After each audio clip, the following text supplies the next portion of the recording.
The Chief Justice of New South Wales just gave a lecture telling Australian directors that the legal protections that they think that they have if AI goes wrong probably don't apply to them. There wasn't a lot of coverage, but it was likely one of the biggest signals of where AI might land legally in Australia. So Andrew Bell AC delivered a lecture at Melbourne Law School last week. He said the Corporations Act gives directors three main protections when decisions go badly, and in his opinion, none of them hold in regards to the use of AI. So Section 189 says that you can rely on advice from an employee, a professional, an expert, or a fellow director. AI output standing alone does not qualify. And even if a human prepared the advice using AI, the requirement to make an independent assessment of that advice runs straight into the black box problem.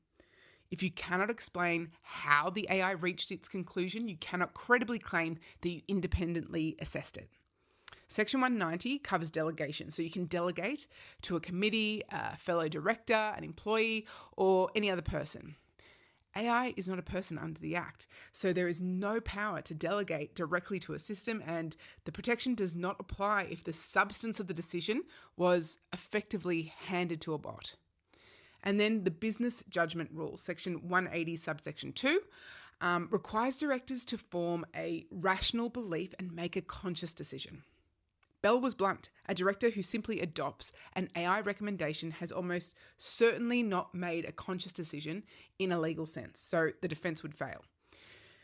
Here is actually the paradox that Bell is surfacing as well. Reliance on AI destroys a board's defence, but willful rejection pushes back the other way as well. As AI makes more information accessible, the standard of being appropriately informed rises.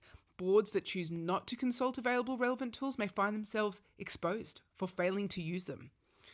So when organisations restrict access to sanctioned AI tools without providing good alternatives, directors and executives do not stop using AI. Many sources of research confirm this. People use whatever is available: personal ChatGPT accounts, consumer-grade tools, publicly accessible models, none of which sit behind the organisation's security structure, none subject to data governance controls, all potentially ingesting confidential board materials and commercially sensitive strategy into training and logging pipelines. If AI played a material role in a decision that ends in litigation, that material is now discoverable. So chat logs are then discoverable. Bell flagged this directly. The implications are already, in his words, readily foreseeable. So Australian directors are facing a governance trap.